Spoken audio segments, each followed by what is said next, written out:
Hola, en este video les voy a explicar las propiedades fundamentales de los fluidos según la mecánica de fluidos de Robert Mott. Empecemos con la presión. La presión es la fuerza que un fluido ejerce sobre una superficie. Se calcula con P es igual a F sobre A, donde F es la fuerza medida en newtons y A es el área sobre el cual actúa esta fuerza, medida en metro cuadrado.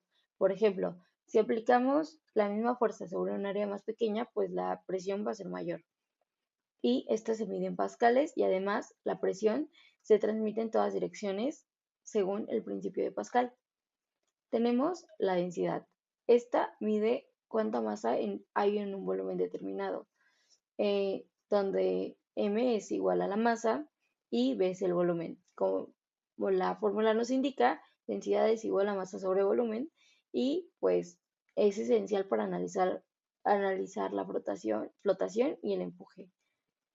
Tenemos el peso específico, que este es el peso por unidad de volumen, donde el peso específico es igual a la densidad del fluido por la gravedad, por la aceleración de la gravedad. Esto teniendo un valor de 9.81 metros sobre segundo al cuadrado. Este peso se va a medir en newtons sobre metro cúbico y pues nos va a ayudar a entender cuánto pesa un volumen determinado de fluido bajo gravedad. Tenemos el peso pues es la fuerza con la que la gravedad atrae una masa y pues teniendo como su fórmula W es igual a m sobre m por g, donde m es la masa y g es la gravedad. El peso se mide en newtons y pues a diferencia de la masa, pues el peso sí va a cambiar un suponer dependiendo del planeta. Usualmente siempre decimos que pesamos cierta cantidad de kilos, pero pues estamos en un error al decir eso. Tenemos la masa. La masa, pues, es la cantidad de materia de un objeto. Nosotros usualmente lo confundimos con el peso y decimos peso 41 kilos, cuando tu masa es de 41 kilos. Es una propiedad intrínseca, ya que esta no va a cambiar según su ubicación, a diferencia del peso, y pues se mide en kilogramos y no depende de la gravedad. La gravedad específica es una comparación entre la densidad de fluidos y la del agua a 4 grados. Tenemos como su fórmula que la gravedad específica es igual a la densidad del fluido sobre la densidad del agua. Como es una relación entre densidades, pues esta no va a tener unidades, ya que se eliminan. Y pues, por ejemplo, si un fluido tiene una densidad de 2000 kilogramos sobre metro cúbico, pues su gravedad específica va a ser el doble del agua, o sea, va a ser 2. Tenemos el módulo volumétrico. El módulo volumétrico, este mide cuánto resiste un fluido al ser comprimido. Tenemos como su fórmula K es igual a menos V por la variación de la presión sobre la variación del volumen, donde V es el volumen original, la variación pues es el cambio de presión sobre el cambio de volumen. El signo negativo nos va a indicar que al aumentar la presión, pues el volumen va a disminuir y pues este se va a medir en pascales. Y tenemos como observación que los líquidos pues tienen un volumen muy alto. Ahora tenemos la temperatura. La temperatura mide la energía cinética promedio de las partículas del fluido. Se expresa en grados Celsius o Kelvin, también en Fahrenheit o pues en otras. Depende de pues qué nos esté pidiendo el problema. Afecta muchas propiedades y pues específicamente la viscosidad, ya que pues los cambios de temperatura pues la pueden afectar. Tenemos la viscosidad dinámica. Esta es la resistencia interna al flujo. Tenemos que es el esfuerzo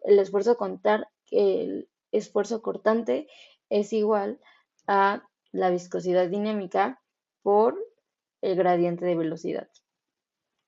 Se mide en pascales por segundo y pues cuanto mayor sea la viscosidad dinámica, más espeso es el fluido. Un suponer, tenemos el ejemplo de la miel.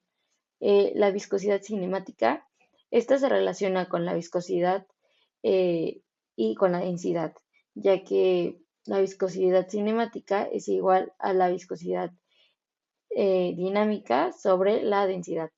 Se mide en metro cuadrado sobre segundo y pues es muy útil en cálculos de flujo en canales o en tuberías.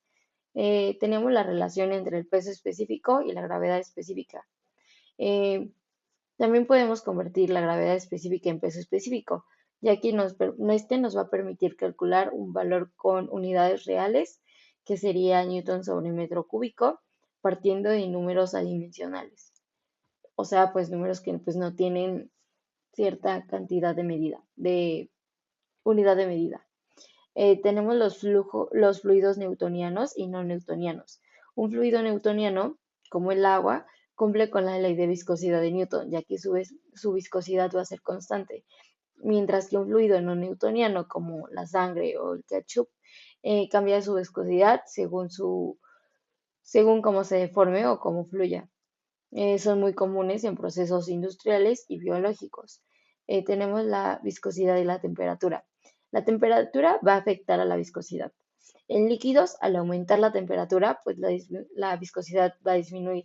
En gases, al aumentar la temperatura, la viscosidad aumenta. Esto es algo clave para el diseño de lubricantes o sistemas de transporte de fluidos. Tenemos los métodos para medir la viscosidad. En este tenemos cuatro. Tenemos el capiar o el Poiseuille, que mide el flujo por un tubo delgado, el rotacional, que se usa cilindros que giran, el Copperfort, que mide el tiempo que tarda un fluido en salir por un orificio, y el bola que cae o Stokes, que observa la velocidad de caída de una esfera en el fluido. Cada uno de estos se va a usar según el tipo de fluido que tengamos y la presión que necesitemos. Y bueno, estas fueron las propiedades de los fluidos con un poco de sus fórmulas explicadas.